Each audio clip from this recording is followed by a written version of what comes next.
Sarıөзөн чүйөрөнү кең пейилели түшүмдүү жери менен өзгөчөлөнүп келет. Быйылкы кургакчылык тоют тартыштыгы бул өрөнгө кедергисин тийгизген жокпу. Тоют маселеси кандай чечилди, кыш камын көрүү, көмүр камдоо кандай жүрүп жатат. Азыр ооз көптүрүп кышка камдуубуз деп айтып алып, электр энергиясына чектөөлөр киргенде кыштын сынынан өтпөй жаңжал жаралган кырдаалдар жаралбайбы? Ушул жана башка суроолорго бүгүн Күн маектин түз байланыштагы көрсөтүүсүнөн суроо издейбиз. Көрсөтүүнүн коногу Өкмөттөн Чүй облусундагы ыйгарым укуктуу өкүлү Канат Исаев. Саламатсызбы, куш келипсиз. Саламатсыздар.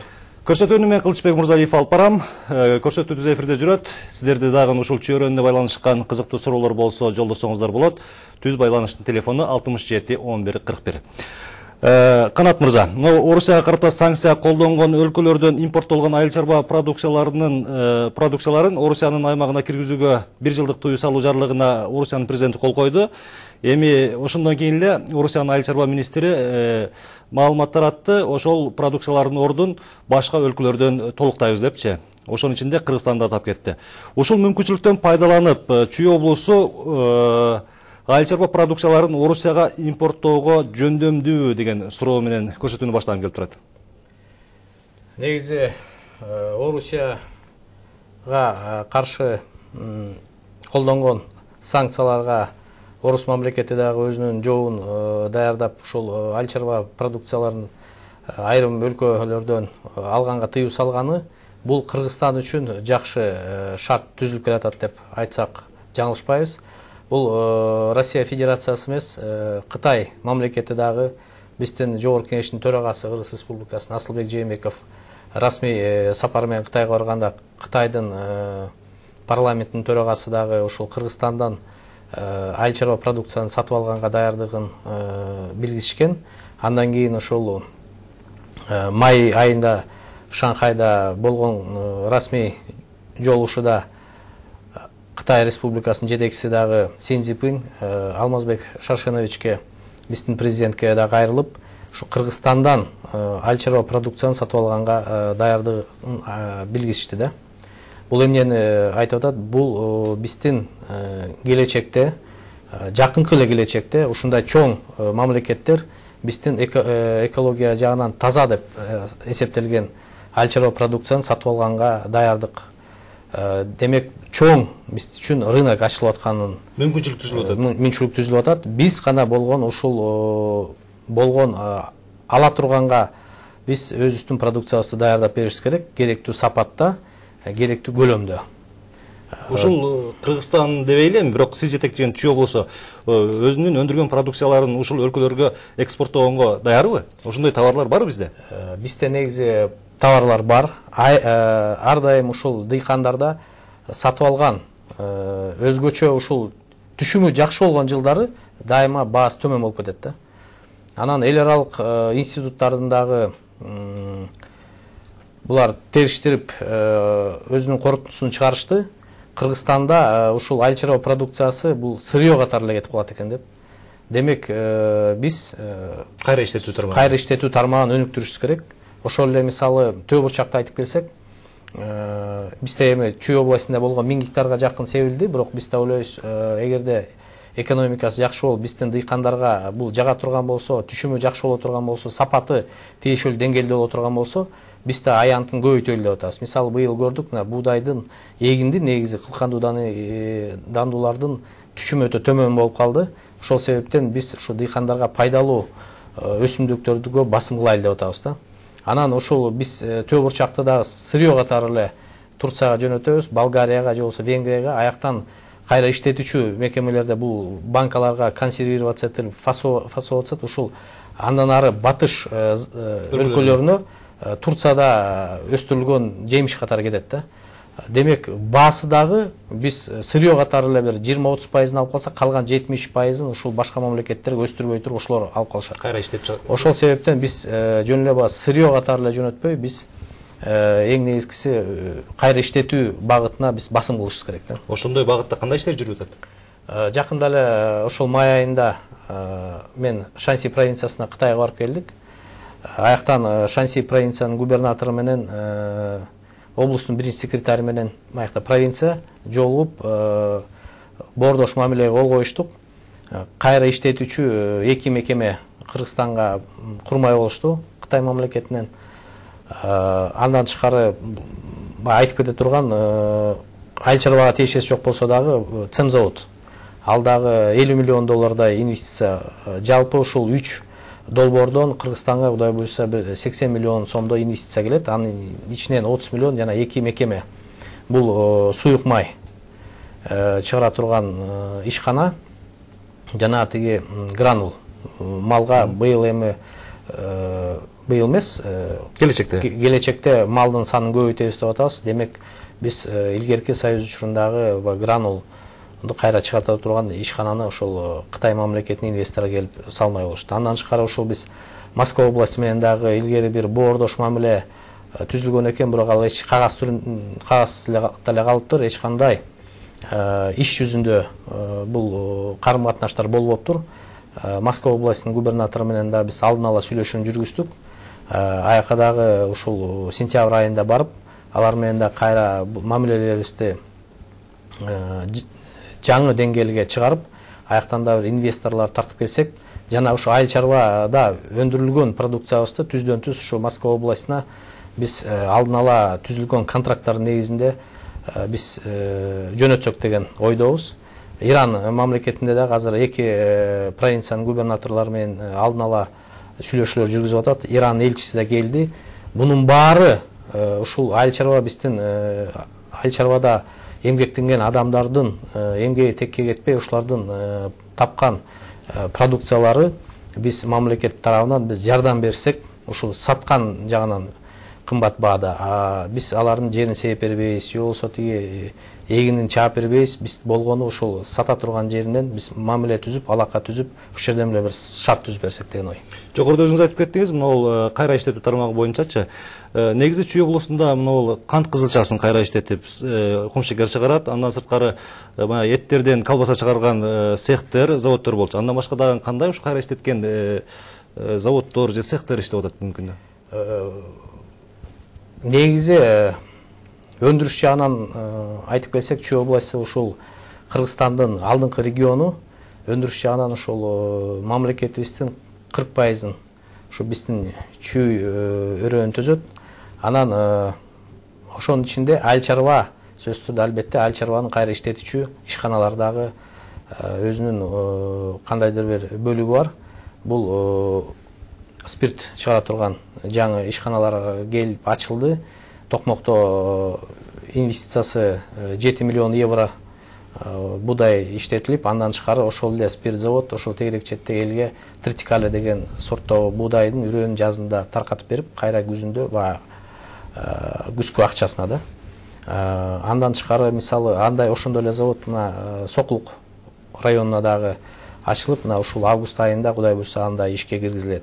Андан тышкары жаңы ушул буудайды иштете турган тегирмендер бир убакта мисалы ун чыгара турган болсо, бүгүнкү күндө мына август айында ал дагы инвестициянын көлөмү бир 6 миллион доллардай болду.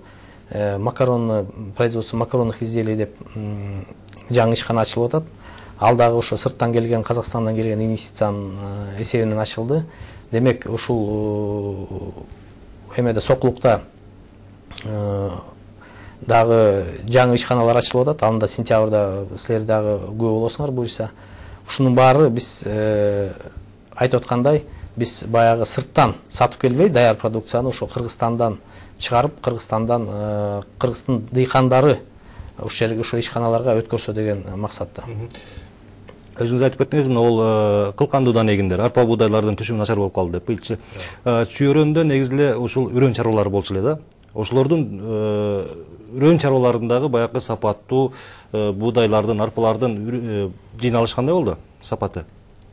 Быйыл эми кургакчылыкка байланыштуу тилекке каршы түшүмдүүлүгү өтө эле төмөн болду. орто эсеп менен бүгүнкү күндө бир 85 менен 90% тегерегинде айдап себилген кылкандуу денеликтер чабык иштери, орук жыйын иштери аяктап калса, бүгүнкү күндө бир буудайдын түшүмдүүлүгү бир 16 центнер болуп атат гектарынан, ал эми арпанын түшүмдүүлүгү бир 12,5 центнердин тегерегинде келатат. Бул 12-жылы ушундайда түшүмдүүлүгү төмөн болгон. Ошол 12-жылга битке жакындап келатат. Кээерки арпада мисалы 12-жылдан да төмөн болуп баратат да.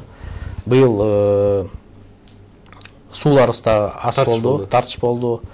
Андан тышкары жаан да жабай койду. Ошол себептен ушул түшүмдүүлүк, кылкандуу энегинин түшүмдүүлүгү өтө эле төмөн болуп баратат да. Ал эми чында эле кээбиркилер айтып атыптыр, баягы орто токой суу сактагычтан суу көп коротулуп калды, эртерээк бүтүп калды деп. Бунун баары да түшүнүп кетсек дыйкандарга, бул тоодогу мисалы Кызыл суу, Шамшы, Аларча, Аламедин, Сокулуктун сууларынын баары мөңгүлөр эрибей, түнкүсүн абдан суук болуп, суулар абдан кеч кирип, ошол себептен ойдогудай дагы суу ошо тоодон, коктулардан келген суулардын астыгына байланыштуу ошо орто токой суу сактагычына көбүрөөк басым болуп калды да. Ошол себептен орто токой суу сактагычы дагы былтыркы жылга салыштырмалуу эртерээк бүтүп калды суусу. Сууга суу боюнча сөз кылып калдык. Ушул жай ортолоп калганда биринчи вице-премьер-министр Тайырбек Сарпашев өзү суу башынан баштап каналдардын акырына чейин кыдырып, ушул суу кандай жетип атат, дыйкандарга кандай бөлүнүп атат деп кыдырып чыкты эле. Ушул аракети кичине кечиктирилип жасалган аракет болгон жокпу деген ой туулат да. Анткени сууга мезгили эч эле башталган. Бирок кургакчылык башталды, эгинтиги начар болуп атат деген убакта ошентип кыдырып чыкты да. Ошонун таасири болдубу? Ошол текшерүүдөн кийин суу кандай жетип калды, бөлүштүрүү кандай болду? Бул иш кечирээк жүргүзүлдү дегенге мен кошула албайм. Анткени ага чейин түздөн түз сугат иштерин көзөмөлдөй турган министрлик бул Айыл чарба министрлиги. Ага чейин бир нече жолу министр өзү ар бир Панфилов районуна чейин, Чүй областында айтып кетсек, кыдырып чыккан. Андан тышкары ушу Айыл чарба министринин астында суу департаменти бар. Анын жетекчиси 2 күнүн биринде эле Чүйдө жүрүштү. Анткени айдоо жерлеринин эң көп республика боюнча бул жана айтылып кетти Чүй областында. Андан тышкары ушу Айыл чарба министринен тышкары биз облустун жетекчилиги, район акимдери буга басым кылып атканбыз. Андан тышкары ошол суу өтө эле тартыш болуп баратканда өкмөт да өзүнүн көңүлүн буруп, буга дагы кандайдыр бир убактысын бөлүп киргизип чыкты да. Өздөрү да киргизип башташты. Канат мырза, кечиресиз, теле көрүүчүбүз бар экен, суроосун угуп алсак. Угут атабыз, сиз да сурооңузду берсеңиз болот.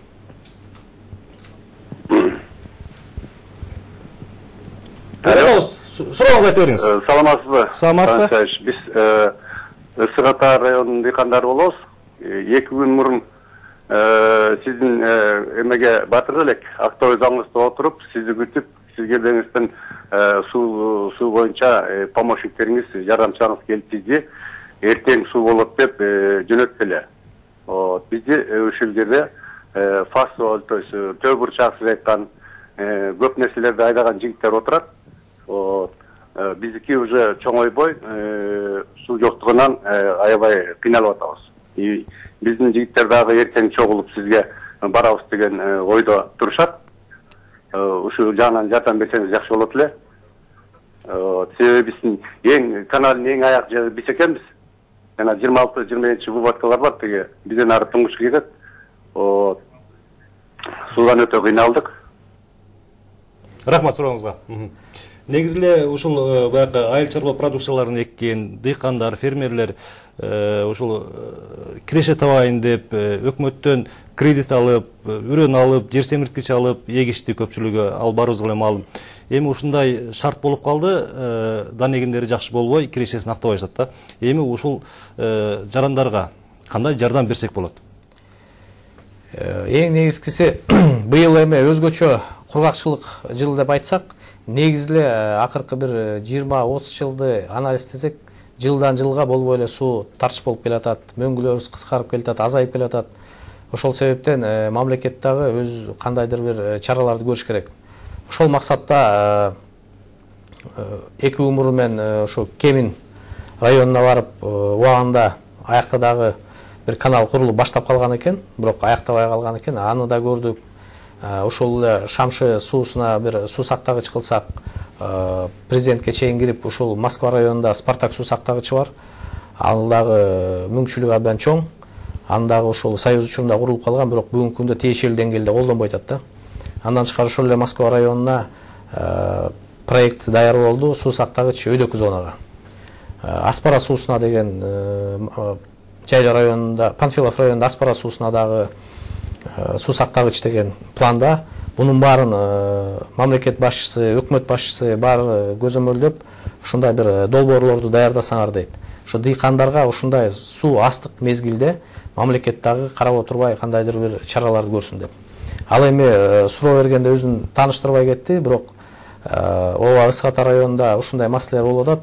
Орто Токой суу сактагычы былтыр ушул маалда суунун көлөмү 60 миллион кубометр болсо, бүгүнкү күндө кирген эле суу чыгып атат 15 кубтун тегерегинде.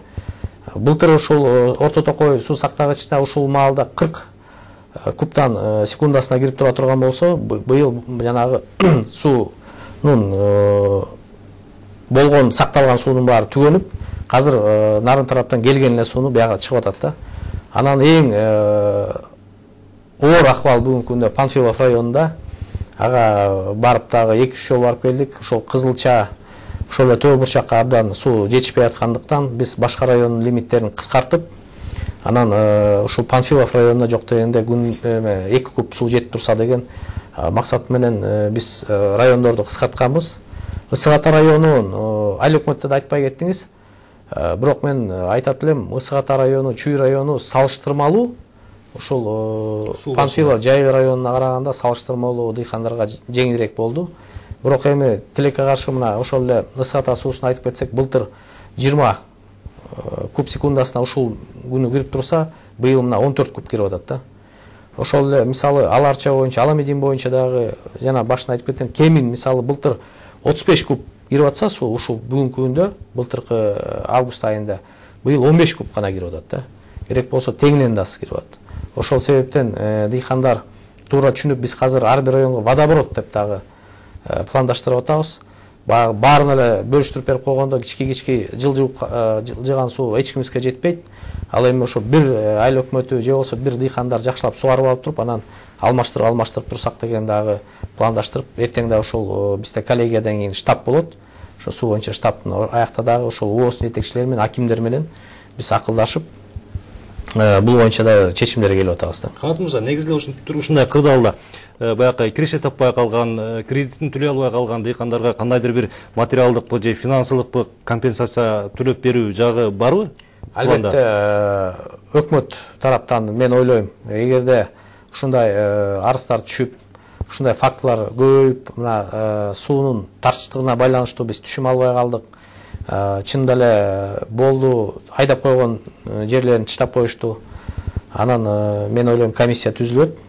Кандайдыр бир өкмөт тарабынан жеңилтилген бир шарттар түзүлөт сөзсүз түрдө. Салыгынан болобу, башка жагынан болобу, бирок ушул күйүп кеткен дыйкандарга сөзсүз түрдө жардам болот. Канат мырза, кышка тоют кандай болду? Негизи канча пландаштырылды, канча жыйналды? Биз былтыркы жыл менен эле салыштырсак, былтыркы жылы ушул маалда 700 000 тонна тоют камдалган, быйыл болсо 550 000 тонна. Демек, былтыркы жылга караганда азыраак болду, баарыбыз көрдүк. Ошо беделердин биринчи чабыктардагы түшүмдүгү өтө төмөнүрөөк болуп калды, бирок экинчи чабыктын беделери биринчиге караганда бир топ эле өйдөрөөк болуп атат. Өзүбүздүн Чүй областынын дыйкандарына тоютубуз жетиштүү. Бааны болсо ошол алып сатарлар ушул 5 000, 10 000, 20 000 түккө чейин жийип койгон алып сатарлар бар экен. Алар баягы көтөрүлүшүнө күтүп отурат. Сатып алып баштаганда баа да көтөрүлүп кетти да. Бирок мен ойлойм, былтыр деле мисалы июль, августта 100 сомдон жийип койгондор кышында деле 100 сомдон сатты. 100 сомдон көтөрүлгөн жок. Быйыл дагы азыр ошол бааны коңшу мамлекеттердин дыйкандары аякта дагы ошол жаанын астыгына байланыштуу түшүмдүүлүгү абдан төмөн болуп калды. Кошуна өлкөнүн дыйкандары көтөрүп койбосун деп өкмөттөн ошондой тапшырма берилди бажы кызматына. Чөп Казакстанга, Тажикстанга болобу, Өзбекстанга болобу сыртка чыкпайт. Демек өзүбүзгө жетиштүү тоютубуз бар. Кышында дагы өтө чоң мындай баанын өсүшү күтүлүүдө эмес да. Кошуна облустарга сатуу жагы тыюу салынган эмеспи? Бул Кыргызстан болгондон кийин бардык эле областтарга эркин чыгат, эч кандай тыюу салынбайт. Талас областынан мисалы көп чөптөр алынып кетти. Ошо Талас областынын дыйкандары чүйгө келип жыйып коюшту, баягы кышында алып кетебиз деп. Ошол процесстер Чүй областында беденин экспорттын баасы көтөрүлүп кетишине мындай шарт түзүп койду да. Бирок дагы бир жолу кайталап коеюн, Чүй областына өзүбүздүн малдын санына жетишерлик тоют камдалып атат. Кырат мырза, телегөрүүчү бар экен, суроосуна болсак, сурооңузду берсеңиз болот.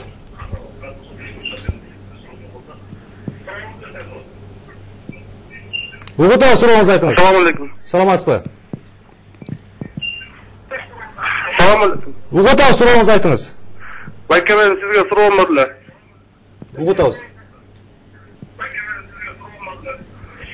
Бизде могу Сыгат районунун Нурмат айыл өкмөтүндө суу жок болуп эле, аз.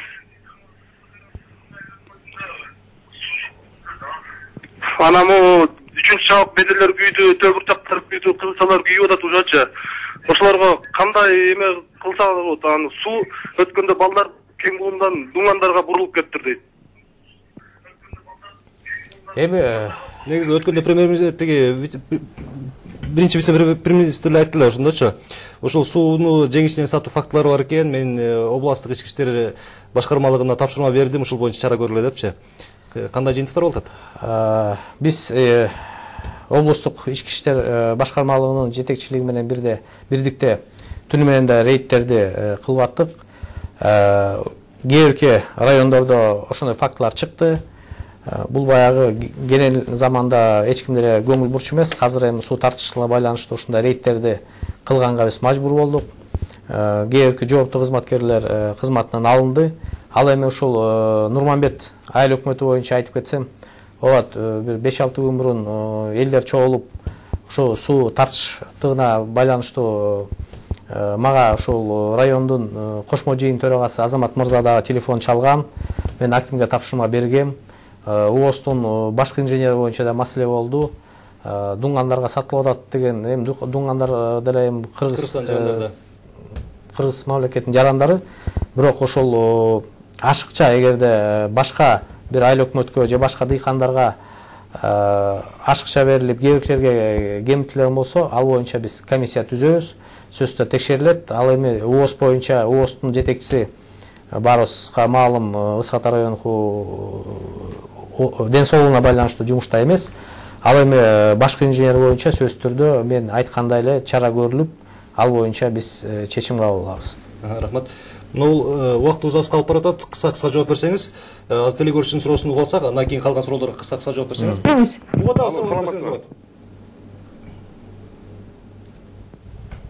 Саламатсызбы? Алло, саламатсызбы? Угутабыз сурооңузду. Азыр могу айыл чарба продукциясын Россиянын рыногуна кандай болуп атат? Азыр кире алабы, ошондой бир шарт барбы Чүй областы боюнча? Рахмат. Чектөө жокпу? Чектөө жок. Азыр эми биз Бажы союзуна киребиз деп турабыз. Босогон сүйлөшүүлөрдүн баары мен ойлойм аягына чыгып келатат. Бажы союзуна кире турган болсок, бул айыл чарба продукциясынын Россия болобу, Казакстанга болобу кеткенине абдан мындай жеңилтилген шарттар түзүлөт да. Бирок ушул Бажы союзуна киребизби же башка уюмга киребизби? Бирок ушул Кыргызстандагы продукциялардын сапаты өзүнчө көйгөй жараткан маселе болуп атат да. Бир жагынан ушул жашылча жемиштердин сапаты, экинчи жагынан мына сүт азыктарынын сапаты, малдардын баягы ылаңга учурашы да. Ушул эми ветеринария тармагында малдардын ылаңын алдын алуу боюнча кандай аракеттер көрүлдү? Анткени быйыл көбүнчөсүн баягы малдардын кара өкпө менен ооругандыгы туурасында, ушундай илдетке чалдыккандыгы туурасында көптөгөн сөздөр болду да. Ушулардын алдын алуу багытында кандай иштер жүрдү? Тилекке каршы ушул айыл чарбага тиешелүү ветеринария кызматы же атайын инспекция да бар. Ошол ветеринария азыр бүгүнкү күндө карай турган. Убагында ошол кызматтын кандайдыр бир убагында тендер болбой калганына байланыштуу убагында малга ушул дарыланбай калды. Малдарыбыз жайлоого басымдуу бөлүгү дарыланбай кеткен. Ошого байланыштуу ушул Чүй областынын айрым райондорунда ушундай бир эпидемия пайда болду да. Анан кийин ушул Казакстанга кеткенге мен айтып кетет элем, негизи биздин сүт азыктары же башка продукциянын сапаты буюрса жакшы. Болгонуга бизде бул эл аралык деңгээлде лаборатория жок. Анан кийин Европага деле башка мисалы ошол эле жаңгакты, ошол эле өрүктү же болбосо башка айыл чарба продукцияларын Европага жетиш төө бурчакты деле айтып кетсек, бизде ошол эл аралык деңгээлде бере турган сертификат бере турган лабораториясы жок да. Ошол эле Казакстандыкы дайыма мисалы сертификацияны боюнча келгенде эле биздики сүйлөшүүлөр кыйыныраак болуп калат да. Анан ошол себептен бизге биринчи ирет ушул азыр мал чарбаларында идентификация деп өкмөт ошондой ишти баштап атат. Демек, ар бир малда кандай инелер сайылган, кандай ооруга каршы вакциналар берилген деп ошонун баары азыр болот. Себеп ушул Бажы союзунун астында биз талаптар ушундай болот. Анан биздин продукция боюнча мен жогоруда айтып кетпедим, Кытай, Россия эмес Кытай, албетте Казакстан бул Кыргызстан үчүн абдан чоң рынок ачылып атат да. Биз ошого даяр болушубуз керек. Убакыт узаш калды. Акыркы суроо, кыска жооп берсеңиз, кышка көмүр камдоо кандай жүрүп атат? Быйыл эми баарыбызга өкмөттөн да айтылып атат, ушул токтогул суу сактагычында суунун көлөмү жылдагыдай эмес деп. Ошол себептен биз дагы ар бир областта өкүлдөргө өкмөттөн тапшырма берилди. Биз ушул көмүр жагынан дагы жеңилтилген шарттарда дыйкандарга көмүр болот деп биз өзүбүздүн кепилдигибизди беребиз. Рахмат келип бергениңиз үчүн. Урматтуу телекөрүүчүлөр, биз бүгүн Күн маектин түз чыгарылышында Чүй областындагы айыл чарба тармагы, өндүрүш тармагы, мал чарба тармагында сөз кылдык. Көрсөтүүнүн коногу өкмөттүн Чүй областындагы ыйгар мукуттуу өкүлү Канат Исаев болду. Сизге рахмат келип бергениңиз үчүн. Урматтуу телекөрүүчүлөр, биздер менен коштошобуз. Амандыкта жолугалы.